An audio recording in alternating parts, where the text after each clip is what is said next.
Hello. Oh my God, this is going to be, no, clap. Clapping's wonderful. Clapping's great. Oh my goodness, there are going to be so many people here that I know that people are just going to be talking directly to me, which is great. Hi. Clap again just for energy, Yay. Oh my goodness. Welcome to GlamSlam, Boston Fashion Week's fabulous storytelling show. This is Boston Fashion Week's 29th year. Isn't that incredible? Feel free to clap. Clap and clap and clap and clap. Get those arm muscles working. 29th year, and this is our first GlamSlam back since the pandemic, right? We're still in that first one back after the pandemic space. Isn't that crazy? I thought we got back and did everything already. This is wonderful. Thank you so much to CitySpace for giving us like a smooth landing pad for our return to GlamSlam, and especially to Amy McDonald, who is our champion, who got us in here. Yes, clap for Amy. I feel like rather than a show, this is kind of like a workshop. You know, like that's how close everybody is. So yeah, clap. It's not a workshop. Clap. Enjoy everybody. Clap for the storytellers. Clap for yourselves. Okay. So storytelling. Who loves storytelling? Who is a fan of the Moth? Who has been to a GlamSlam? Clap. More clapping. More clapping. Who has been to a GlamSlam before? Nice. Who has been to the Moth before? Who just hangs out and tells stories at home, like over a bottle of whiskey? I know, David, you better clap for that. I know that's you. I know that's you, sweetie. Storytelling, it's one of the oldest ways that humans connect. I'm not an anthropologist, so please don't fact check that. But it's been around a long time. It's how we connect with each other. It's so important. It lets people know our experiences in life, what's important to us, you know, like what we hope for. It's so important. And it's no less important in the fashion industry. Storytelling here really can let you know, because some people, nobody here thinks this, or I will have to kick you out, but some people out there think fashion's frivolous. Isn't that bullshit? I know. Storytelling, I'm happy that you're all here, but they should be in here too to hear. There's nothing frivolous about fashion. So the storytellers that you're gonna hear tonight are all deeply involved in the fashion world, and you're gonna get to hear how fashion has changed them, how their work is meaningful and has changed them and changes the world around them. That's great. I modeled for a long time, and hoochow, I have some stories, but we're not going to tell those kind of stories tonight. We're not telling those stories. We're going to hear stories from the change makers and the movers and shakers that make Boston fashion the fabulous entity that it is. Tonight, you're going to hear from, yes, I just said that, so don't worry about it. I only took one gummy before I got here. Just to make sure I don't mess up, because I don't want the king of Fashion Week to yell at me. Can we have like the biggest round of applause? Like you got to clap like there's double the audience size for Boston Fashion Week founder, Jay Calderon. He's going to kill me. None of this. Do you want to stand up? Don't get me in trouble. I will say this. I'm not going to, all the designers would be designing, fashion would be fabulous, but I don't think the world out there would know what a dynamic fashion city Boston is without Jay. So hats off. So yeah, you're going to hear some wonderful stories tonight. If you're not coming up here to tell your story, that's okay. You can still be involved. Did you get to see these slips out front? Yeah? Yeah, you can hand it to me. If you have a slip, you could just hand it to me. We're all best friends at this point, right? We're only like 3 rows deep, so we're friends now. This is a way, thank you. This is a way for all of us to be part of it. Oh, I love this. Everybody's just coming up. I wish it was dollars. I'm in the wrong business. Oh, fierce. I know what you're gonna say. Well, if you'd like it to be, you know what you gotta do, Bethany, all right? Take 12 of those layers off and get your dollars. these slips are a way for all of us to be involved. If you're not coming up here sharing your story, we're asking a question that reflects the evening. The question tonight is, in 1 to 2 sentences, tell us where your love affair with fashion began. So I'll be reading these throughout the night. And why don't we just get started? Yeah? Do you think? Clap. This is after work on a Friday, okay? You should have a little bit of energy, right? All right, try it again. Try that again. Try that again. Should we get started? Yes. All right. So the way we're going to bring storytellers up tonight is we are not going to tell you their titles or their credits. We're going to bring everybody up with the response to a question that we asked them, okay? So you get a little tidbit about them before they come up and share their story. So the question that we're asking people is, in which city did you fall in love with fashion? In which city did you fall in love with fashion? So when we asked our first storyteller, in which city did he fall in love with fashion, he said Port-au-Prince. Please welcome Jeff Lyons to the stage.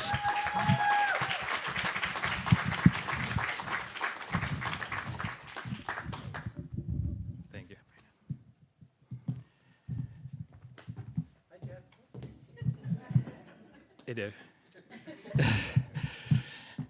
Moi, fait tout habillé, tout senti bon. Growing up, I watched my teenage uncle, dressed to the nines, who would stand in front of the house all day to impress every woman that would pass by. Our schools were just uniform to encourage equality. Yet, we would find ways to show our social status with our footwear. We'll know exactly who walked to school, those dirty roads, and who got dropped off by their parents. We'll be like, "What are those?" to our friends, just to point out what kind of shoes they're wearing. My parents will make sure that we dress in ways that reflect the family values, and also dress to impress whoever has some sort of authority over us. So when I moved to the US, I already know how to manipulate fashion to gain access, personally and professionally, the kind of access that allowed me to stand in front of you today. So thank you very much. Menswear was my passion, a passion that I turned to a business, a passion that truly allowed me to provide for my family and to serve my community and to make a name for myself. But that passion actually humbled me when I lost jobs, when my business went down. So I became running, practicing yoga. With fashion, I was able to find ways to actively bring back my mental health. Dress to compress. So I compress my feelings. I compress myself to the world. Like my pastor would say, but in the morning, joy will come. Joy came when I learned to express through fashion. So I learned to express joy through fashion.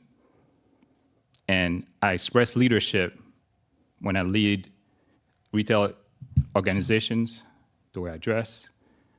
And I express, I express leadership when I lead an organization, and also I express empathy, authenticity, identity, and unity of my community with fashion.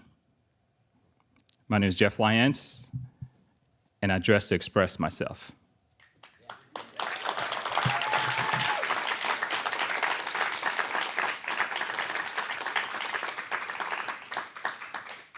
Thank you very much.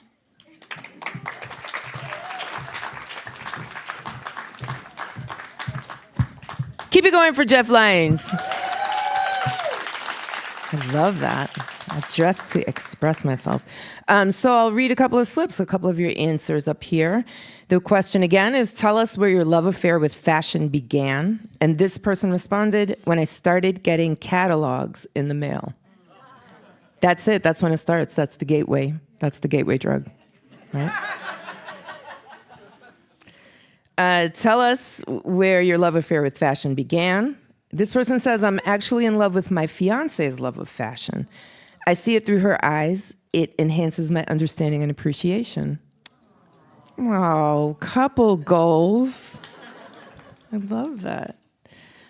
My husband does not see fashion through my eyes. If I could get the Pats to put on Issey Miyake, he would love fashion. He's good. I love him. We're good. We're good. No, oh, come on. You know, Issey Miyake wants to bring people into the fold, right? As a matter of fact, look at this. Tell us where your love affair with fashion began. This person says, in the San Francisco, I think Issei is listening, okay? In the San Francisco Museum of Modern Art, Issey Miyake's Body Works. Hello. A diagonal entrance to the field. Love it. Okay, so when we asked our next storyteller the question, in what city did you fall in love with fashion? She said Berlin. Please welcome Sarah Hartman to the stage.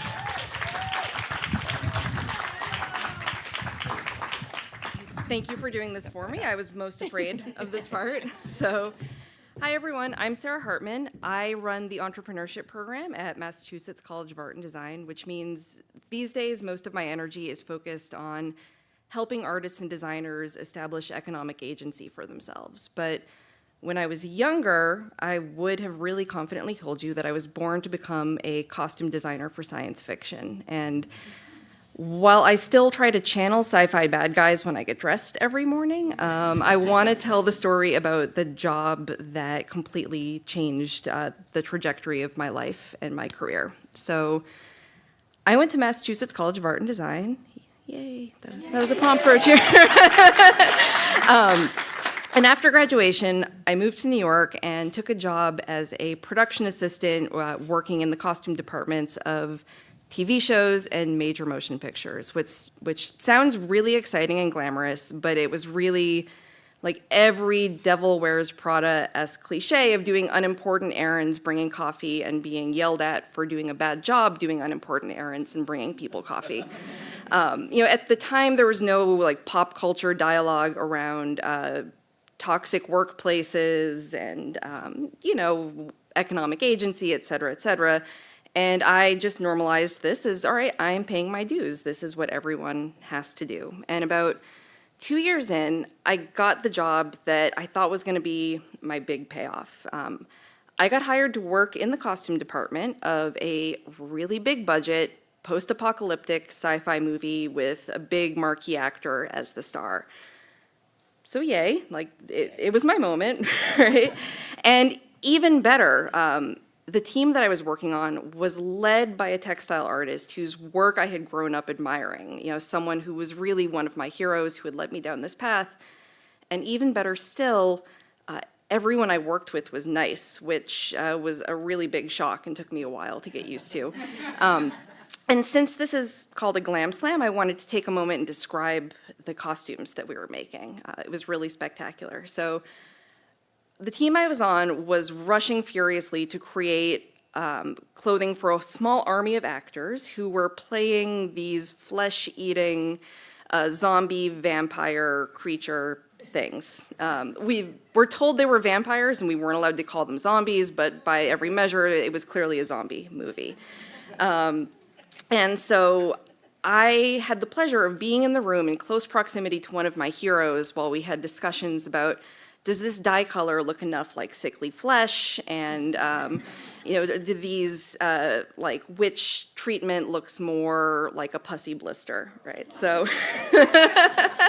so we were mass producing these things, rushing to try to get enough of them ready that we could do a live shoot where a whole army of these not zombie vampires would descend on our hero in Washington Square Park. They were gonna shut down a really busy part of New York, so lot of pressure, a lot of money on the line.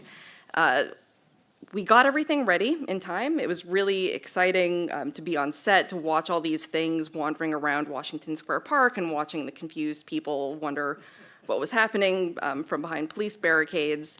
And a day into filming, we get shut down.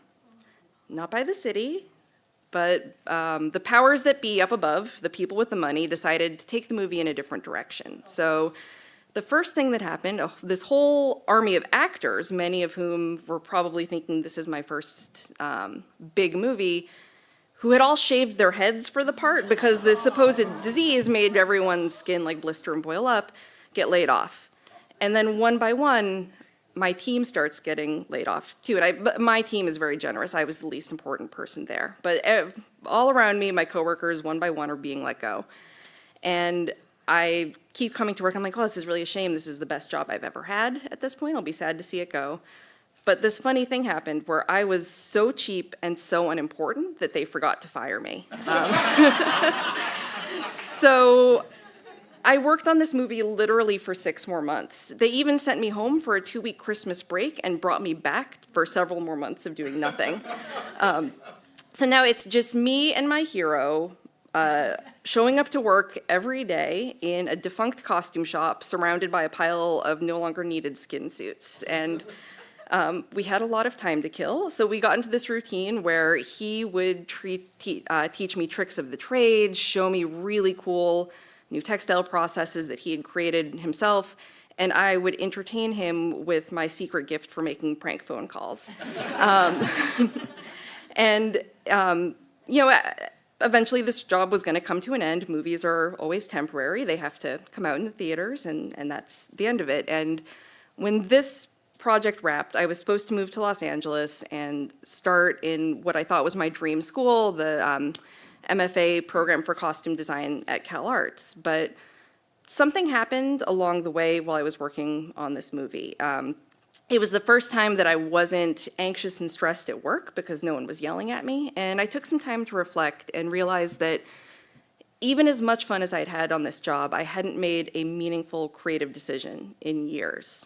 And what was more, it was no longer about just paying my dues to get to the next level. I could see that even these people who I deeply admired and respected and who were just truly completely gifted were in a holding pattern waiting for the people closer to the money to make the decisions about creatively what was happening.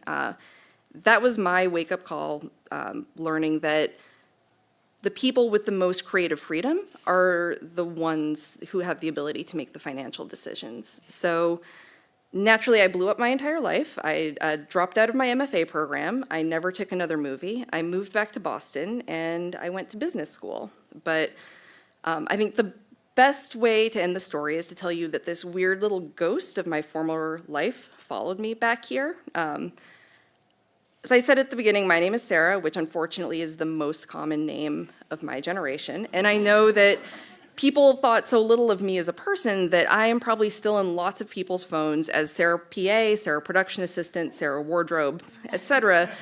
So for years, I would get calls from strange numbers, followed by angry voicemails screaming at some poor other Sarah about how she was late to set, how she had messed something else up, and it felt so great just to listen and have a chuckle and go, oh man, Sarah's in trouble. So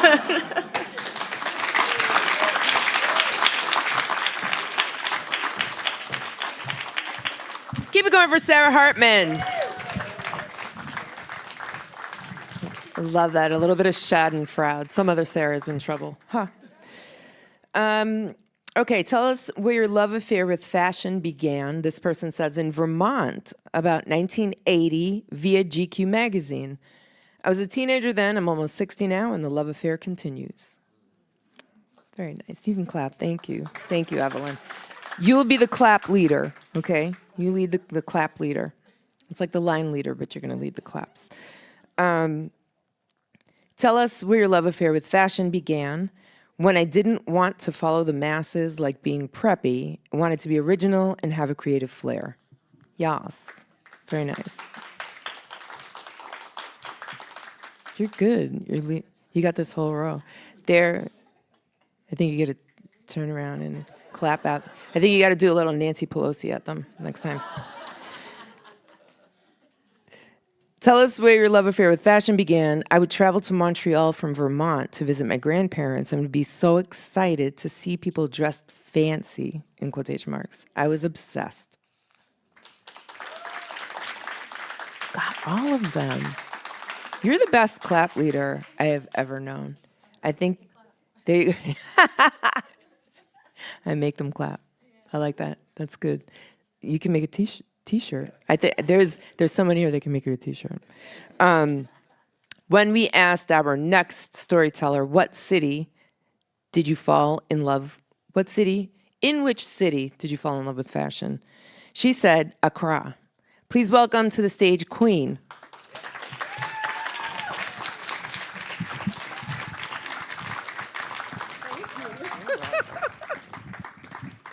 Let's see.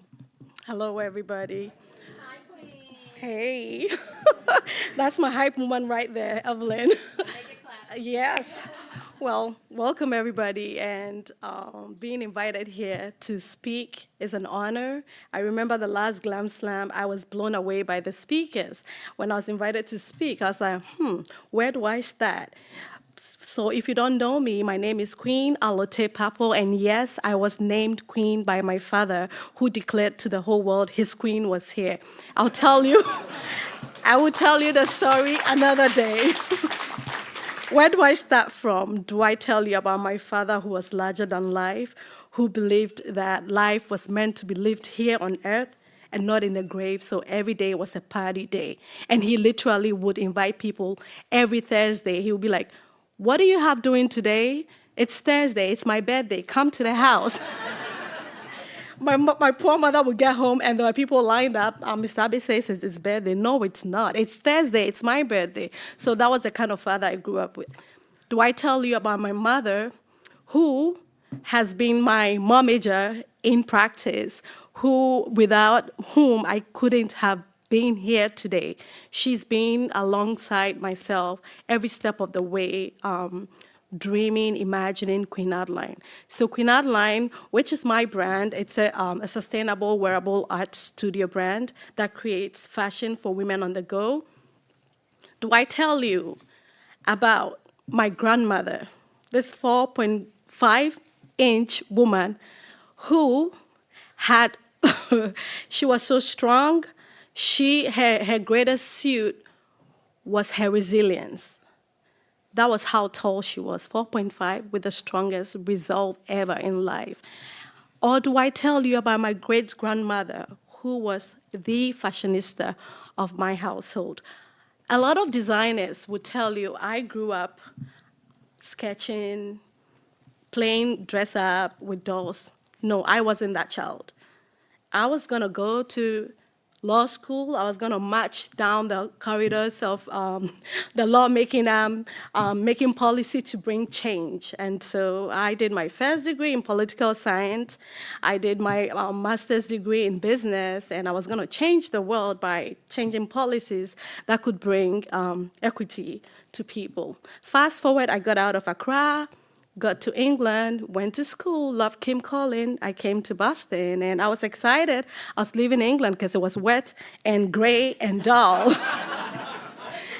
I get here, the first time I visited my fiancé was in Virginia. I was on the beach. I enjoyed it. I'm moving. I'm getting married. I'm going to start a new life. And I get here. He's like, oh, I'm in Boston. I'm like, well, same difference. I get here. And they're like, this is New England. I'm like, damn. So here I am in gray New England. I got to find something to do. Remember, I was going to go to march down, probably maybe Beacon Hill, change, make laws. And then I started working as a consultant, consulting nonprofits to restructure organizations. I would always come in dressed to the nines, and all the people around the boardrooms were either in black, beige, or gray. I'm like, what's going on in this city? And they're like, oh, welcome to Boston. This is how fancy we would get. either in black, beige, or gray. So fast forward, how did fashion save my life? I literally say to people that fashion saved my life. Even though I was a fashionista, I loved to dress. I just didn't want to make clothing. I knew how to make clothing, but then I had women ask me, oh, wow, where did you get that blazer? Where did you? And I was making stuff for myself. So my business brain said, well, you should start a clothing line. And yeah, I was going to do that. Fast forward, I get to school. I realize, actually, fashion is a problem. And if you're going to change the world, if you're not going to march out Beacon Hill and with protest signs to ask for better change, you could actually change the world through something. And Bethany, you're right. I used to think fashion was frivolous. You could change the world through something as powerful as fashion, as making sure that I could make conscientious decisions in making clothing. So yes, my name is Queen Alotipapo. I am a sustainable fashion designer. What does that mean? That I'm creating with mindfulness, making sure that I create with just biodegradable fibers that would biodegrade when they are done, that I'm making timeless silhouettes like what I'm wearing now, so that when it's summer, you can have your shirt dress, and then when it's fall or winter, you can pair them up. It will last forever in your closet. And yes, so that I will be mindful about the people that I'm working with, that I can pay them living wages and not just pay them wages that will not sustain them. So I'll tell you one story that did impact my life. And when I decided, all right, all my degrees were not enough, I need to get a fashion degree, I went to Mass Art. And during the course of that, I got introduced to sustainability in fashion, and I knew I couldn't work the same way as fashion had been introduced to us. I found out that, I think that's my timer. Is that it? Well, just to make it brief, I realized that the path I wanted to go was going to be a steep path. One of my professors had said to me, Queen, you are such a talented designer, your style aesthetic is great, but there isn't room here in Boston for African prints fashion. As a business, you will not be viable. You are not going to last. You are in New England where people want to wear just black, beige, and gray. If you were in New York or maybe San Francisco or somewhere where people were open, you could probably have a viable business. I went home, I was depressed for 2 weeks because I could see some sense in what she was saying. My husband had to put me, and thank God for great spouses. He said to me, he's like, Queen, what is it that you wanted to do? I said, 2 things. I wanted to make sustainable, conscientious clothing. And secondly, I wanted to bring a gift of myself to the world, a gift from Africa. So Queen Adeline is a gift of my African heritage to this world. It is an offering that, yes, everybody can partake in. I don't believe that it is reserved for just Black people. And to answer the question that probably most of you be asking, and I have been asked 1,001 times, is it appropriation or appreciation? And I always tell them, the dollar is green and it doesn't discriminate. So if you see Queen Adeline as a brand, please remember 2 things. That one, it is an offering, and as long as you partake in my offering from myself, from my heritage to yourself, yes, you are accepting my offering, but beyond that, if you know my story and you bring me along to your meetings, to your rooms, to wherever you are going, rooms I might not be able to access, guess what? You are not just bringing my clothing, but you're bringing my heritage. You are bringing a part of me that you would not see in the stores. You are bringing that diversity that we so easily talk about, but it's a very tall walk for us to do. So thank you so much for coming. And remember that the dollar is green and it doesn't discriminate. Thank you.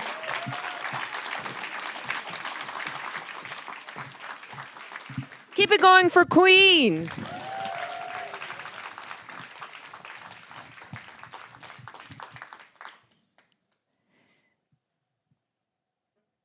You're going to give everybody a card, right? Give everybody a card? No? The only queen in Boston. There you go. There you go. You know what you have to do. Yes. Well, David, David's the oldest queen in Boston, so you're the only queen from birth. Okay, all right. All right. Tell us where your love affair with fashion began. That's okay. He okayed that. I can say that. Okay.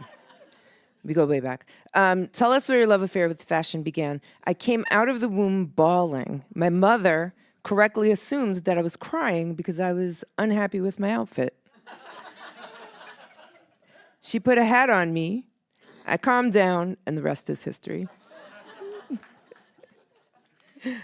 Yes, you can clap. You can clap. Yeah. Clapping's good. Tell us where your love affair with fashion began. I don't love fashion. I love my son who loves fashion design. Well, through the love of her son, she then loves fashion. Or he, they. That's what I meant to say. Let's start again. This person is expressing that they love fashion through their son. That's good. You can clap for that. That's good, right? Yeah. It's not like the person was like, I hate my son loves fashion, I hate fashion. See, that would be problematic, and you should not clap for that. Tell us where your love affair with fashion began. I'm a Taurus through and through. I love beautiful things, parentheses, albeit not fashionable, myself. And parentheses, happy face. We'll be the judge of that, okay? You're fashionable.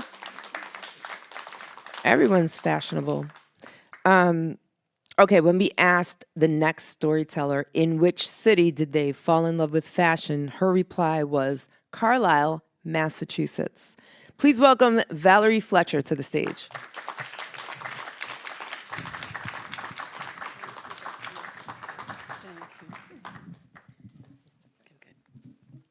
Good evening. Lovely to be here. I trust this is the J Fan Club. I'm certainly a dyed-in-the-wool member. I'm Valerie Fletcher. I run an international nonprofit called the Institute for Human-Centered Design because we think design matters, and it matters most at the edges of the spectrum. So I'm going to tell you 3 quick stories tonight about fashion at the edges of the spectrum. But I'm going to start with a quote from somebody that I bet pretty much everyone in this room remembers, Bill Cunningham, the smartest photographer the New York Times has ever experienced. Fashion is the armor to survive the reality of daily life. How true. So, why Carlisle, Massachusetts? I have very little connection to Carlisle, Massachusetts. But I had a deep connection to my grandfather, who was kind of an ornery character. Inevitable. He had 12 older sisters. He was spoiled and ornery, and I was his first grandchild and the only one he ever noticed.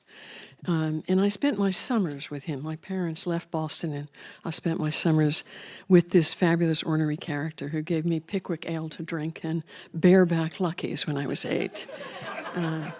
But he also took me to visit his 3 closest sisters. And one of them lived in Carlisle. We used to gather at a horse farm she lived in Carlisle. These people are like immigrant indigenous people from Ontario. I don't know how that ended up happening, but that's who they were. And these 3 women were incredibly fabulous. They all wore black dresses, and they all wore pearls. And one of them actually drove an aquamarine Thunderbird. Remember the original ones in the 50s? And one of them was very unusual and didn't drive. She was about the size of your grandmother, only she had a very unusual body. She had an extreme scoliosis, so she had a big bump in the back of her neck. And she, too, had a fabulous black dress and pearls. And basically, no one ever mentioned to me, how does this happen? But I fell in love with these women. These were my great aunts. These were older women then, but they just had a confidence and a style that I loved. And I particularly loved the fact that somebody was making this simple, perfect black dress for a woman whose body was as different from her sister's as it could be. And she was totally cool. It was just a wonderful experience. Fascination continued over the course of my life. I've always been keen on how does it work at the edges. And Some years later, I was a radical who, probably none of you are old enough to remember the National Student Strike against the Vietnam War, but I was one of those people, and we weren't much welcome back. Thank you. We weren't much welcome back on our campuses the following fall, so I ended up going to work, as a radical should do, in a state mental hospital, making a difference.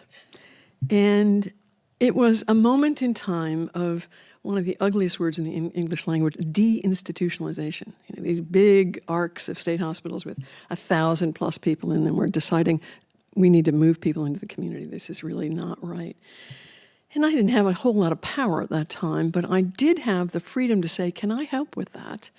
Very much like the story we already heard about, the lucky place of being at the bottom. And my lucky place allowed me to say, I'll take people to the clothing room. It was like a mini Goodwill at the state hospital. And I would bring men and women, and these were people that for years, in some cases for decades, had been wearing the uniform of the state hospital.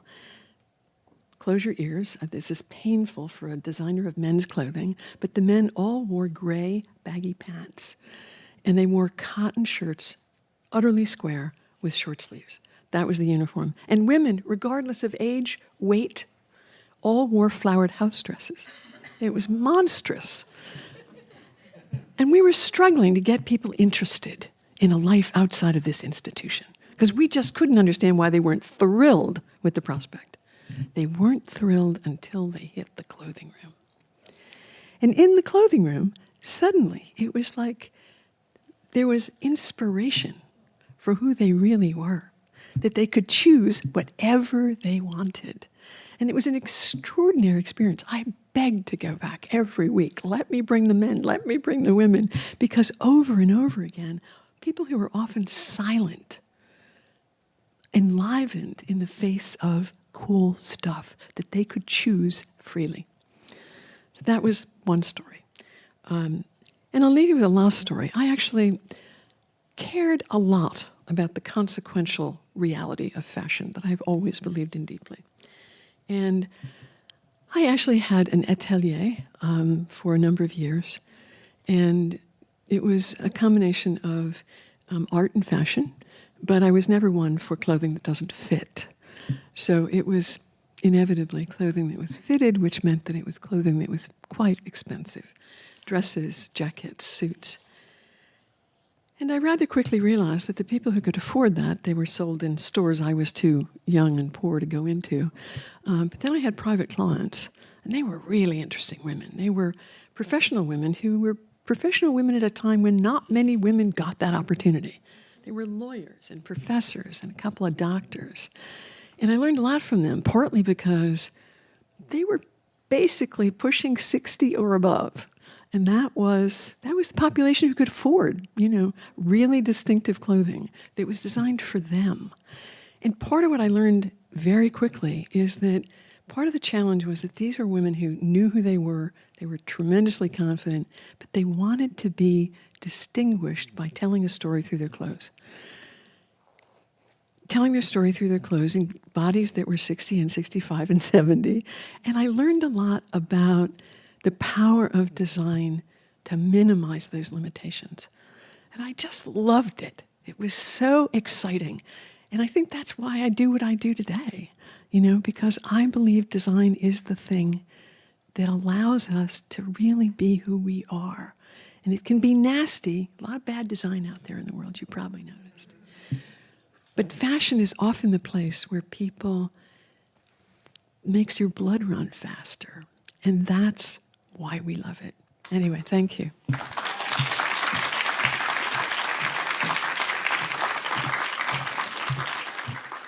Valerie Fletcher, keep it going.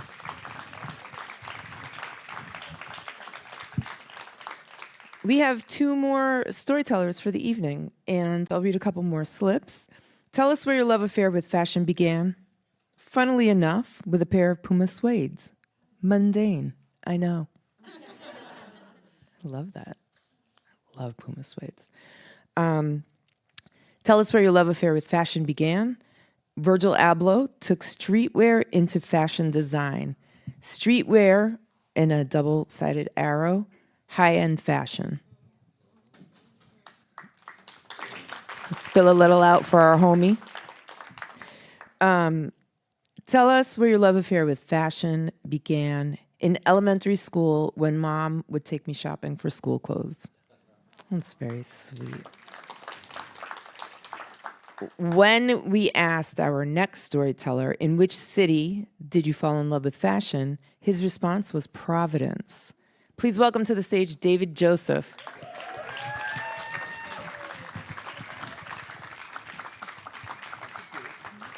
Okay, here's your shot. Here's your photograph. There it is. Dan, you got that? I got it. And I wore my best sweatpants. Hi, everybody. I'm David Joseph. I'm a fashion designer, and I'm as old as dirt. I've been around I write the very first song. I've been doing this a long time, and it's really hard to hone in on one story to tell you guys, or a couple of stories. And it's also taken me, I'm in business 47 years. It's taken me 40 of those 47 years to know my value. I realize the power that we all have. I realize my power as a designer. When I have a client come in for a dress for a special occasion, or an event, or a Lifetime Achievement Award, or something like that, whether they're mother of the bride or the biggest star on Broadway, the first thing my husband and I, my Danny, we do is, everyone's treated like a star because everyone is the star of their own life.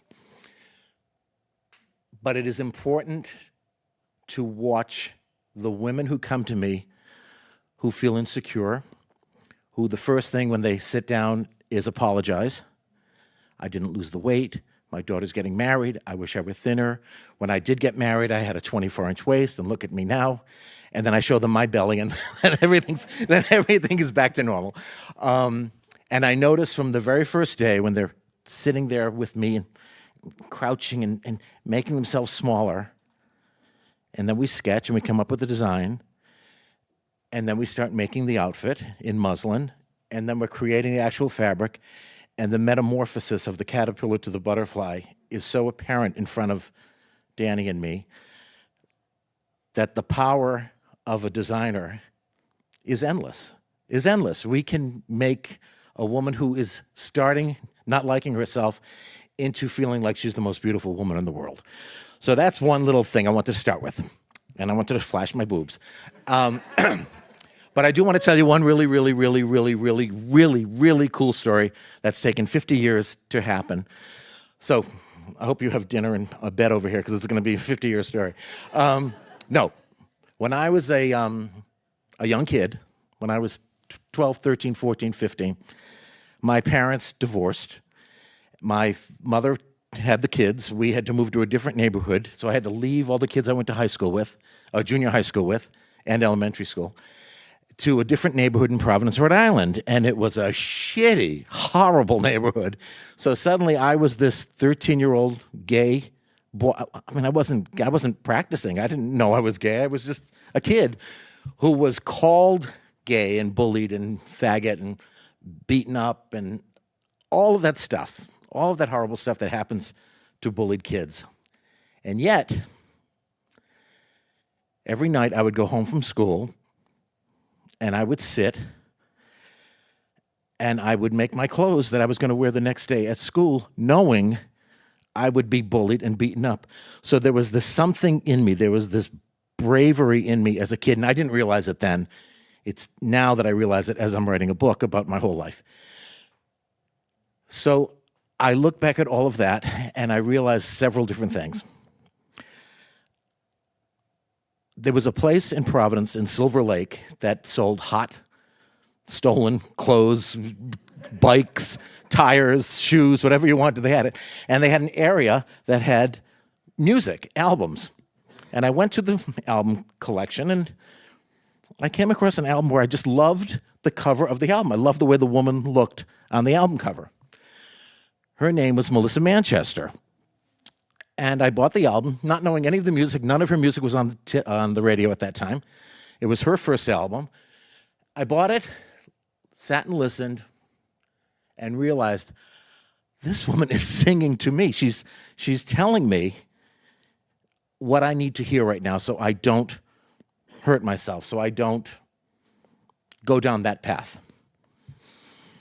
Well, I've listened to Melissa my whole life. Then a couple of summers later, she had a huge hit with the song Midnight Blue. Any of you young kids, it's like listening to Taylor Swift now, okay? So it's that level of fabulousness. Melissa was a big star at that point. It was Barry Manilow, Melissa Manchester, Bette Midler, this whole group of Joni Mitchell, Carly Simon, Carole King. It was that level of fabulousness, right? Right? I listened to Melissa. Time goes by. My whole life I listened to all of Melissa's music, all of Melissa's albums, Don't Cry Out Loud. Oh, that was my song too, because baby cried the day the circus came to town. I was the baby. So all of that stuff was happening, and I listened and listened and listened and was a big fan and all that stuff, saw her live and did all that stuff. Fast forward several years, my husband and I have a charity called Fashion to the Rescue, where we raise a lot of money for animals in need, and we thank you. All my girls who model for me are all right there. We raise money and we give it to nonprofits who help animal sanctuaries, basically, farm animals who need help and need a place to be for the rest of their life, to be safe. We get home from one of the events, which we made a bucket of money, and it was just wonderful, and I couldn't sleep. So I'm awake, and I'm going through social media, and people like Sharon and all these wonderful people here are posting about what a wonderful event it was, and it was. And I'm going through, one of my friends, Larry Finlayson, whose wife is Mary Callahan, who I dress, she's a star on Broadway, and he's got a post up of my event, and Melissa Manchester commented. And I thought, well, it can't be that Melissa Manchester. That'd be like talking to Barbara Streisand. It's like, I can just talk to her? And I touched the button, and it came up, Melissa Manchester, and I thought, oh, shit. Oh my God, my idol. So I sent a private message. My fat little fingers typed away. And I said, Van, not insane. I dress a lot of your contemporaries. I would love, it's always been a dream. You know where this is going. And she sent a lovely message back a couple of days later saying, the pat answer, like, oh, thank you, I'm so glad my music kind of thing. I didn't tell her the whole story about killing myself. Not yet. Yeah. That was a little too intense for the first introduction.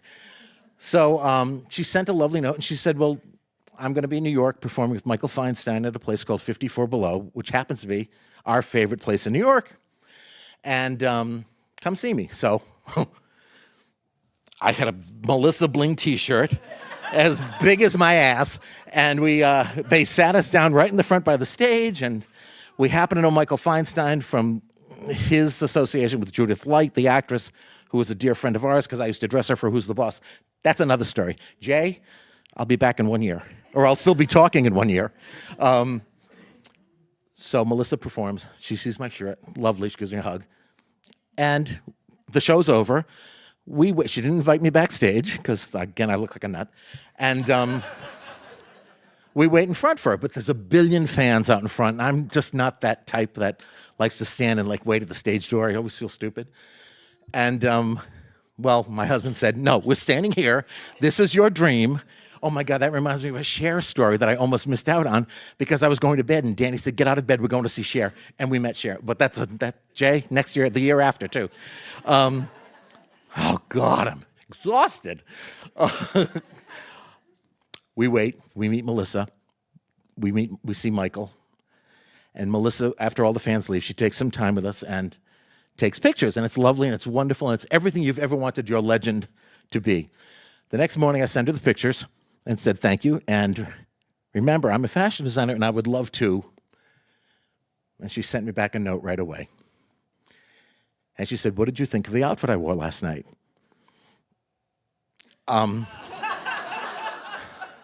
I said, you can never go wrong wearing a tuxedo. I thought that was, said everything. And I said, but I would give you, when you move on stage, you move like a ballerina. Your arms are moving. You're all about movement. I would give you clothes that have a little more flair, a little more, less structure. And she said, so you could see my back fat? And I said, no, I would never say that. I would just dress you in this manner.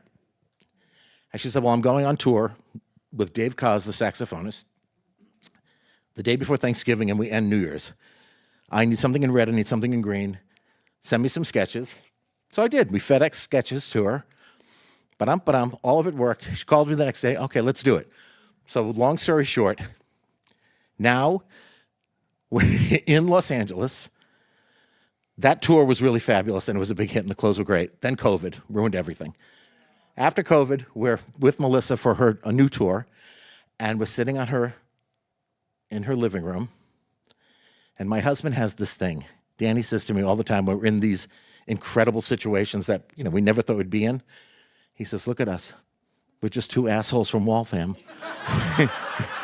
And here we are in this incredible situation.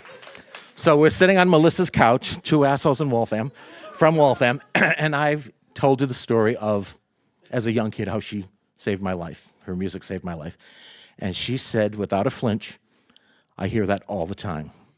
And it was really beautiful. But I'm going to bring you back to the top of what I was saying about know your value. She said to me something, she was standing up in front of me. She was bringing grapes. And she said, congratulations on an award I had won. And I said, oh, thank you. She said, no. And she pointed just like that to me. And I said, what? She said, no, don't feign humility. She said, you're here. Oh, okay, she said this. This is not what I said. She said, you're here as an icon in the fashion business, which I love that, and because you've earned it, you've worked for it, and you deserve it. And that's why you're sitting on my couch designing all my clothes. That's why the next cover of my next album is your outfit. That's why I wore David Joseph at the Kennedy Center. That's why so it's all come full circle. That was good. That was wrapping up 50 years really quickly. It's come full circle that you have to know the power of fashion. As a designer, we were at a private party for Melissa in New York. She did a show in New York. This is just a couple of months ago.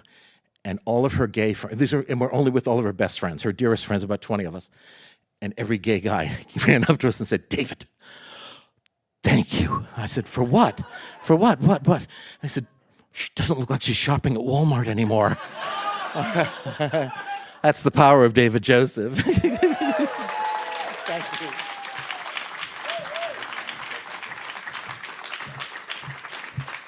Keep it going for David Joseph. So many amazing stories tonight.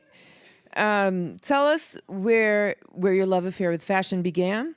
Before I can remember, my mother told me she used to hear me climbing onto my armoire every morning when I was 4 years old to pick out a hat to go with my outfit. That's adorable. Tell us where your love affair with fashion began. And this says in very loud letters, I met Alicia. You can clap. That's what it says. And this one, tell us where your love affair with fashion began. This person says, I've always appreciated fashion, and then I met my wife during Boston Fashion Week 13 years ago, but they wrote 8 first, and then it's crossed out in a different ink. And then it says 13 years ago, and the love affair continues. Not if you do that again, okay? Okay. Our sixth and final storyteller for the evening. When we asked this storyteller, in which city did you fall in love with fashion? She said, Marston's Mills. Please welcome to the stage, Belisha Gerdine.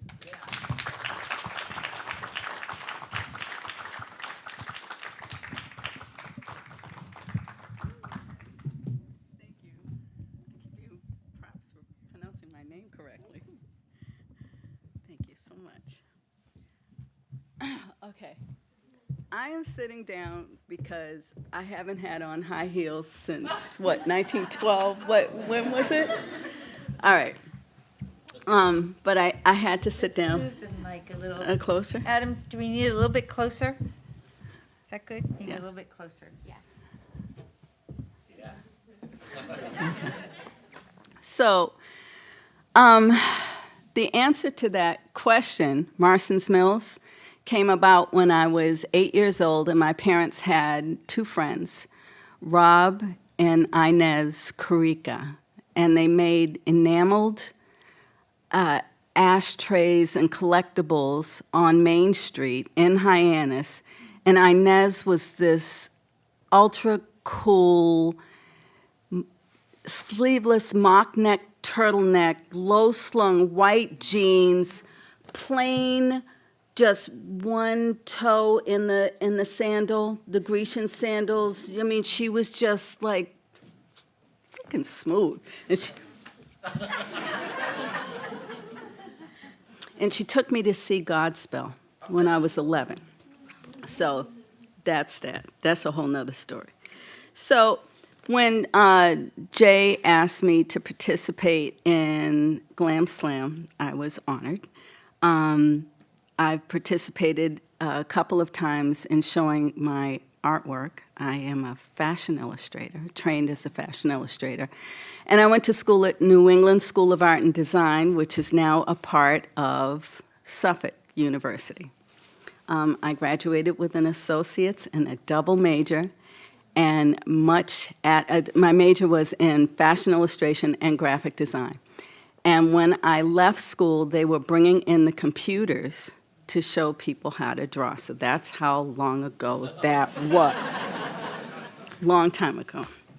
And I said to them, as they were bringing them in and we were going on, I was like, anybody who uses a computer is a hack, right? Okay, so when Jay asked me to write this, come speak, I wrote it down. And I think it's better if I read it to you because my ad lib sucks, okay? So, I was raised up on fashion illustrators who were and still are giants in the industry of ours. So, who can name a few fashion illustrators? Does anybody know any fashion illustrators? Antonio. Thank you. Anybody else? Thank you. Come on. Stippleman. Okay, yeah, that's a double, right? So I've got Vera Montes, Stavrinos, Kenneth Paul Block, and look, I put Stippleman. So they knew fashion as well as anatomy, as well as their mediums, ink, markers, wash, everything was just beautiful, okay? They used it all.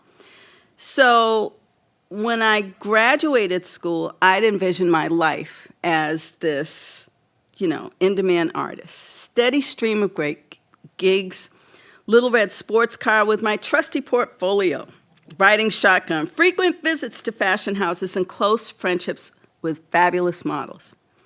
So what I got instead was a stint as a telemarketer at MCI. Some down and dirty training to become a facilitator and a pretty nice salary, because MCI back in the day was up here, okay? I used my graphic design skills to create training materials and learning sessions for people at least 10 years my junior, and not quite on fabulous 7th Avenue, but on weary Warwick Boulevard in sunny Newport News, Virginia. But that's a whole nother story. Eventually, because MCI was on its last gasp, I was ripped out of a job. So when unemployment ran out, 26 weeks in Virginia, I took a job as a trainer for less than half my previous pay. I'd always prided myself on my fashion sense, sort of Norma Kamali meets Lisa Bonet, and back before my baby started calling me Bank of Mom. I treated myself to a gorgeous green jersey knit Norma Kamali dress. Shoulder pads, little scoop neck. You know what I'm talking about, right? Yeah. That dress was everything, okay? It was everything to me. I dug into my closet and found the green Norma Kamali dress for my first day of work and began to style my fit, just like I have my shirt hanging out now because somebody told me it was cool, okay? If this wasn't my dream job, I could at least dress as if it was, right?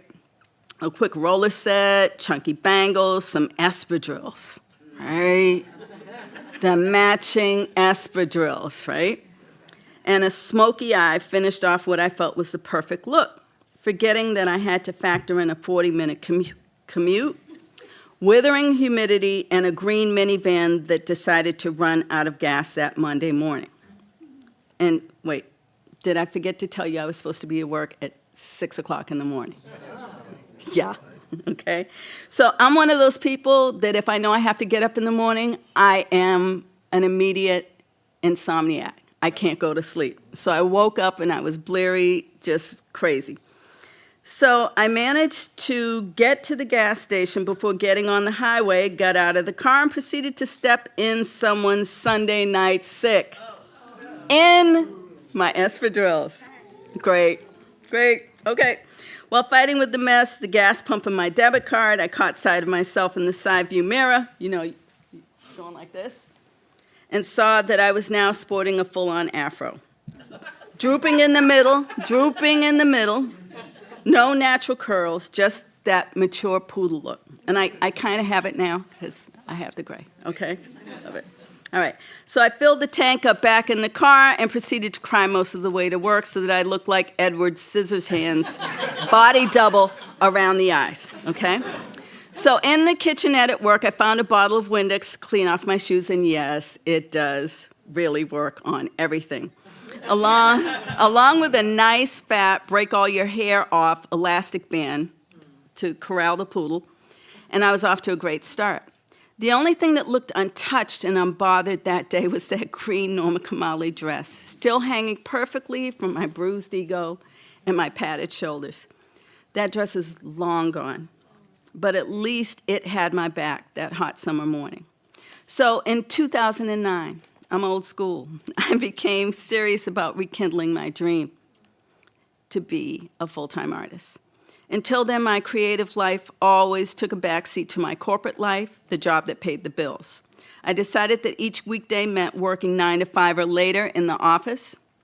And then after arriving back home, feeding my kids and walking the dog, I would wrap my fashion illustrator's cape around myself and become what I really wanted to be. In retrospect, I had really the best of both worlds. To an extent, a corporate job that paid me enough to afford equipment like big fat iMacs, iPads, a Wacom drawing tablet, in other words, a day job that fueled an earnest pursuit of my dream job. To provide some context, fashion illustration was being replaced by photography just as I was on the verge of graduating college, okay? So jobs for people like me were few and far between, and it was way before Instagram, Zoom, or online portfolios. In those days, schlepping was for real if you wanted to show your work to someone. And just for good measure, there was very little, if no, representation of people of color. None. My wonderful professor, Frank Rainio, was an in-house illustrator for Remix in Quincy, and although he was a black man, who he drew did not resemble who he was. So as I worked to reclaim my dream after hours, I made a conscious decision to envision women who weren't the norm in the fashion industry. In fact, I figured that I might as well be true to who I wanted to be long before anyone noticed. So I tilted the scales and drew people from the diaspora. It felt good to break old habits, and in doing so, I felt even better about my work. In a subsequent interview with Urban Bush Babes, I was asked if I could do what I was doing for the rest of my life. And in hindsight, there was and still is no other choice. My vocation is to share the beauty of black and brown people and to break the notion that aesthetics are exclusionary, diversity in all things. So, eventually, the late-night art hours paid off for me. A year-long gig with Onyx Box, the first monthly beauty subscription box for women of color, illustrating an insert card. Then, one day, the New York Times called. This was my mom's dream, okay? She was the one that put that red sports car and driving around, that whole vibe in my head. So the art director had seen my Instagram feed and then my directory of illustration page. This call led to at least 2 briefs each year in the Thursday style section. While all this was going on, I continued to draw every night, posted what I drew every day on my socials. In 2017, I began to travel frequently between Virginia and Maine, and I was telling Valerie this in the room, to help my mom who was dealing with health issues. To stay on top of the freelance gigs, I had no other choice but to fully embrace digital art. Okay, yes, exactly. So I found peace on those long commutes with my iPad on my lap and an extra Apple Pencil on hand just in case. And I was still also working my full-time corporate job. So I was traveling, working on the road, it was crazy. And I had a lot of flexibility, and in hindsight, it was great. But in June of 2019, I left the South. I had to get out, okay? And moved back to Massachusetts, and finally committed to being a full-time artist, thanks to the man I'm getting ready to marry on October 15th.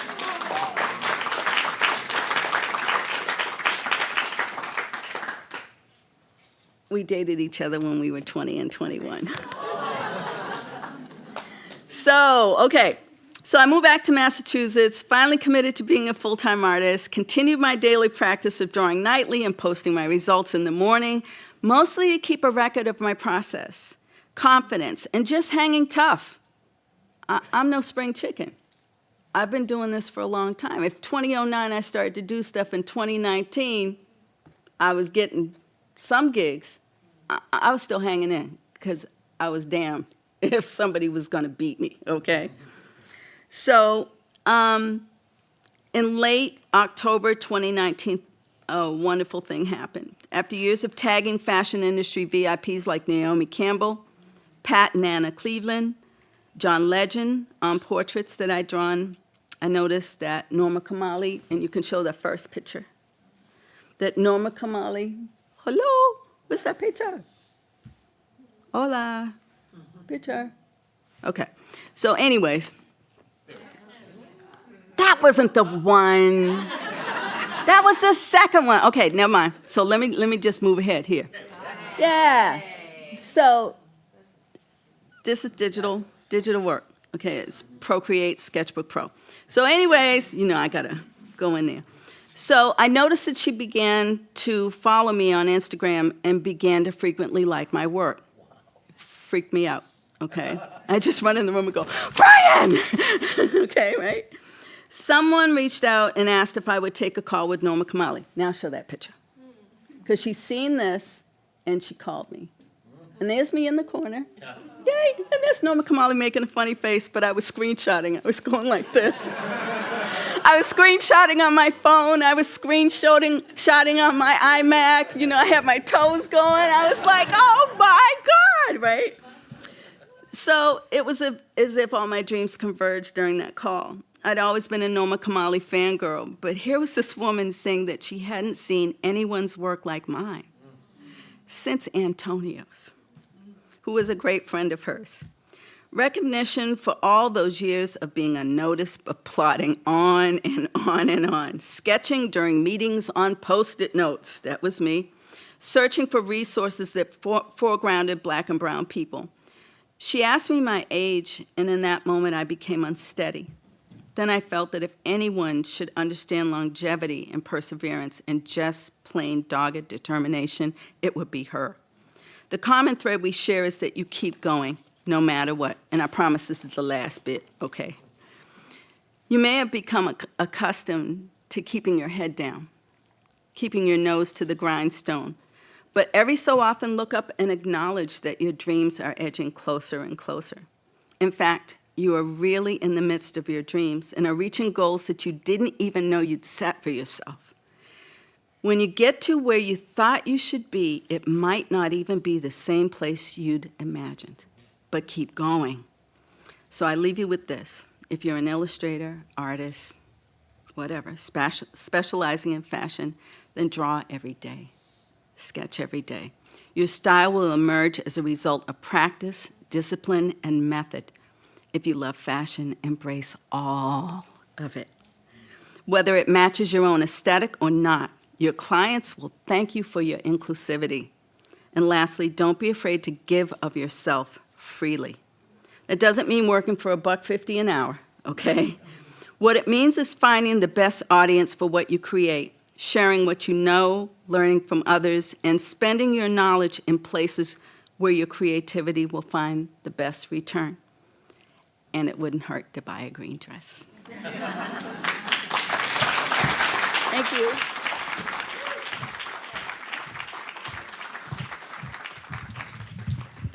Keep it going for Belisha Gerdine. One more time for all the tellers tonight.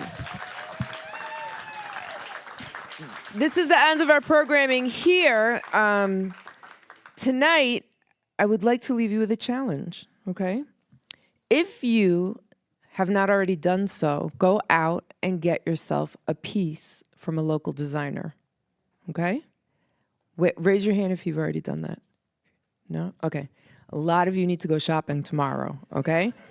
Follow the people that you heard speak tonight. Follow their work. Go grab yourself a piece. Work it into your wardrobe every single day. Then get yourself another piece and another piece and another piece.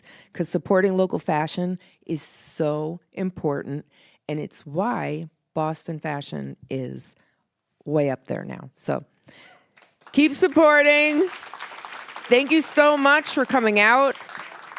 Also, don't forget, we're wrapping Boston Fashion Week, but Boston Fashion Week has programming throughout the year. So go to the website, bostonfashionweek.com, and find something to go see and support, all right? Thank you so much for coming out.